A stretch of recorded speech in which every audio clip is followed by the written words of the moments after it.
More now on Donald Trump's inflammatory remarks at the Black Journalist Conference in Chicago. My next guest says it's a maneuver he knows very well. He wrote the book, All in the Family, The Trumps and How We Got This Way.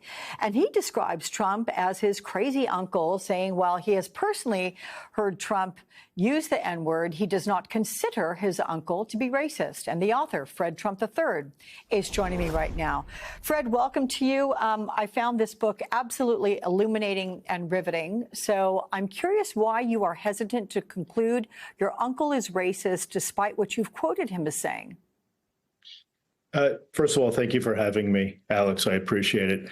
I think Donald espouses the thoughts of folks who are racist. And I've seen him over the years use people as props, people that he deems below him. So you can call that racist or not. I just feel it's a very uncaring way of treating people. If you say people below him in his position as president of the United States, does that mean everybody is under him? I call it trickle-down cruelty. He'll pick a group to then feed off another group, to feed off another group, to get what he wants, which is power and votes. And once that goal is attained, he'll cast all those people aside. Let's get into the family here, because you wrote about your grandfather, Fred Trump. Here's a quote. I never heard my grandfather use the N-word. Then again, he did sometimes say the Yiddish slur for black people, and his tenants were uniformly white. Do you think your grandfather's views shaped your uncle's worldview on people of color? Possibly, yeah. You're right. I never heard my grandfather use the N-word, but he did use the Yiddish word. And there were, as I can remember, and I lived in a Trump building till I was 18 years old and moved to college. There were no white folks, and I remember the lawsuit by the Justice Department saying that blacks who were trying to get into Trump buildings were not allowed, in essence. Yeah. And again, I just want to say that you meant there were no black folk in that building in which you live, the Trump building. Right. And but it's a point there that we obviously know what you were saying. So when your sister, Mary, wrote a tell-all book in 2020, you spoke out against her, Fred. But then this week you told the Washington Post that Trump's comments on the disabled led you to your book. You quoted him saying this about your son. I don't know. He doesn't recognize you. Maybe you should just let him die and move down to Florida. Now, I want to add here that the Trump campaign reacted to the claims you made in your book. They called them completely fabricated. But when did he say this to you? And why was that the last straw for you? I mean, it's brutal to hear if that's indeed what was said. As you may know, my son, William, who is the most courageous and inspirational person I know, has complex disabilities. So Lisa and I took the advantage when Donald was elected president, and right after he was inaugurated, we contacted my cousin Ivanka, and she started setting up meetings, first with Ben Carson, the head of Housing and Urban Development, because that's a major issue with the disability community. So we went through the executive channels to try to expand the rights of people with intellectual and developmental disabilities. It culminated in a meeting with a group of advocates in May of 2020.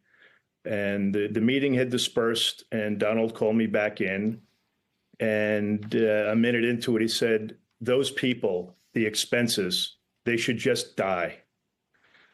Go forward till the summer of 2023, and a fund that had been put together by my family, and I'd like to speak about that in a minute.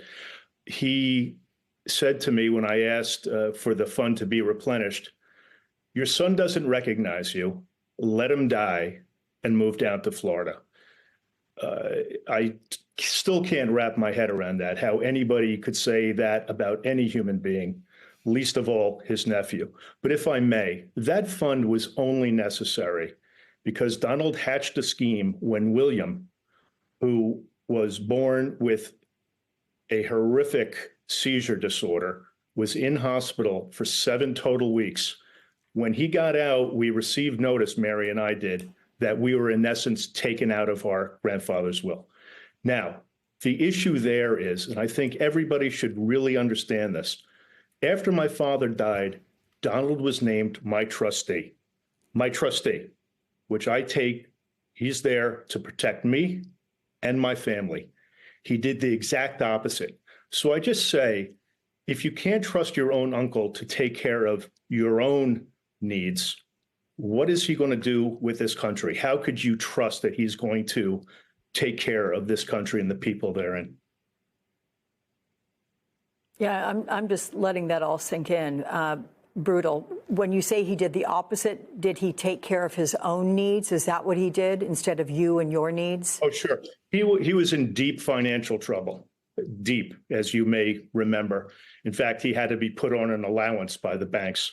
But he took advantage of my grandfather, his father, who had dementia. He trod on my father's memory, and he did something to me and my family when we were in the absolute most vulnerable time of our life.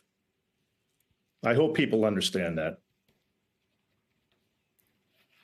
Why do you think, Fred, that people may not get that? Because the way you're putting it, it makes a very strong argument for not supporting him.